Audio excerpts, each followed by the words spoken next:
दोस्तों KGF chapter 3 में Rocky ने 1979 से 1981 तक 16 देशों में कहां और कैसे क्राइम किए, इस राज से पर्दा उठाया जाएगा।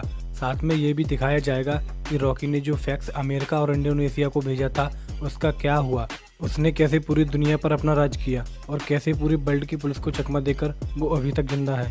केजीएफ चैप्टर 2 के एंड में रॉकी को अपने सोने से लदे हुए जहाज के साथ समुद्र में डूबते हुए दिखाया जाता है और साथ में ये भी हिंट दी जाती है कि चैप्टर 3 में बहुत कुछ होने वाला है। लेकिन क्या सच में रॉकी मर गया है? अगर वो मर गया है तो केजीएफ चैप्टर 3 में कौन इस कहानी को पूरा करेगा और प्रभास की सालार मूवी के साथ केजीएफ चैप्टर 3 का लिंक क्या है?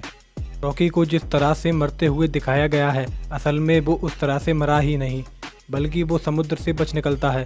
लेकिन सवाल ये उठता है कि उसे किसने बचाया या वो खुद ही बच के बाहर निकल गया। इसका जवाब फिल्म में ही दिया गया है, क्योंकि इंडियन नेवी के अनुसार रॉकी वहां डूबता है जहां पर समुद्र की गहराई 20,000 फीट से ज़्यादा है और उन्हें वहां कुछ नहीं मिलता, जिसका मतलब साफ है कि रॉकी की डेड बॉडी भी उन्हें नहीं मिलती। ऐसा अनुमान इसलिए लगाया जा रहा है क्योंकि हमले की टाइमिंग पर अमेरिका और इंडोनेशिया की नेवी भी वहां पर मौजूद थी, तो हो सकता है कि रॉकी उनके हाथ लग गया हो और वो उसे अपने साथ समुद्र से निकाल कर ले गए हों। अब थोड़ी सी स्टोरी के फ्लैशबैक में जाएं तो याद कीजिए कि कैसे मूवी के एंड में इंडियन, अमेरिकन और इंडोनेशियन गवर्नमेंट को एक फैक्स भेजता है, जिसके बाद उसके पीछे इंटरनेशनल पुलिस लग जाती है। लेकिन उसने ऐसा क्यों किया, इस सस्पेंस को मूवी में रिवील नहीं किया गया है। लेकिन इसके बाद इंडियन एयरफोर्स रॉकी के जहाज पर अटैक कर देती है, जिसमें रॉकी को डूबते हुए दिखाया गया है। रॉकी के डूबने के बाद एक इम्पोर्टेंट लिंक मूवी में दिखाई गई है, जिसमें यूएसए की CIA की फाइल को मेज पर पड़ा हुआ दिखाया गया है, जिसमें अमेरिकन रॉकी को सबसे बड़ा क्रिमिनल बताते हैं। अमेरिकन और इंडोनेशियन गवर्नमेंट रॉकी के पीछे क्यों पड़े थे, इस बात को भी मूवी में दिखाया गया था।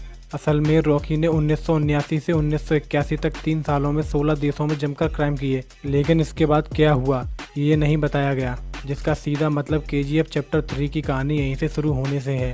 केजीएफ चैप्टर 3 के शुरू में रॉकी ने 1979 से 1981 तक 16 देशों में कहां और कैसे क्राइम किए, इस राज से पर्दा उठाया जाएगा। साथ में ये भी दिखाया जाएगा कि रॉकी ने फैक्स अमेरिका और इंडोनेशिया को भेजा था, उसका क्या हुआ, उसने कैसे पूरी दुनिया पर राज किया और कैसे पूरे वर्ल्ड की पुलिस को चकमा देकर वो अभी तक जिंदा है। स्टोरी को फिल्म में दिखाया जाएगा। अभी तक इनायत खलील जिंदा है, जिसके पीछे रॉकी लगा हुआ है।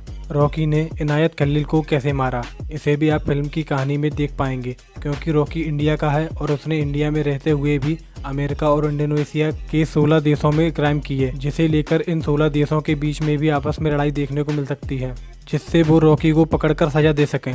और ये सब होगा अलग अलग देशों में शूटिंग के साथ। लेकिन अब सवाल ये है कि केजीएफ 3 का कनेक्शन सालार मूवी से कैसे है। आपको याद होगा कि अधीरा के हमले में जिस बच्चे को मारा हुआ बताया गया है, फिल्म में उसकी मां को लाश का चेहरा नहीं दिखाया गया है, जिससे लोग ये अंदाजा लगा रहे हैं कि प्रभास ही उस लड़के का रोल निभाने वाले हैं। रॉकी को अपना भगवान मानने वाला ये लड़का उसी के नक्शे कदम पर चलकर दुनिया में क्राइम का बादशाह बनना चाहता है। वो भी रॉकी की तरह दुनिया पर राज करना चाहता है। ऐसा इसलिए भी कह सकते हैं क्योंकि दोनों फिल्मों के डायरेक्टर प्रशांत ही हैं।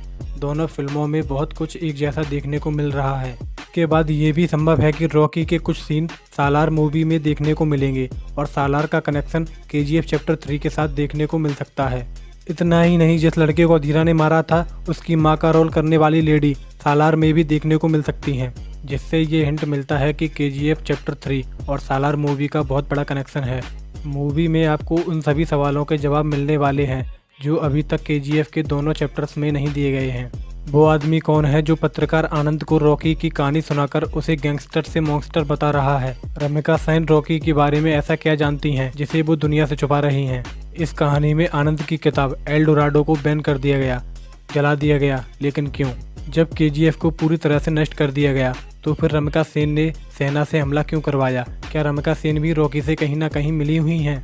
समंदर में जब रॉकी और उसका सारा सोना डूब रहा था तब उस टाइम वहां पर इंडोनेशिया और अमेरिका की नेवी वहां पर क्या कर रही थी? रॉकी अमेरिकन जांच एजेंसी CIA के निशाने पर कैसे और कब आया? इन सब सवालों के जवाब हैं केजीएफ चैप्टर 3 में। आपको केजीएफ चैप्टर 3 के बारे में क्या लगता है? कमेंट सेक्शन में हमें ज़रूर बताएं। वीडियो अच्छा लगा हो तो वीडियो को लाइक किए बगैर ना जाएं और ऐसे ही वीडियो देखने के लिए चैनल को सब्सक्राइब जरूर कर लें। मिलते हैं अगले वीडियो में एक और अमेजिंग टॉपिक के साथ।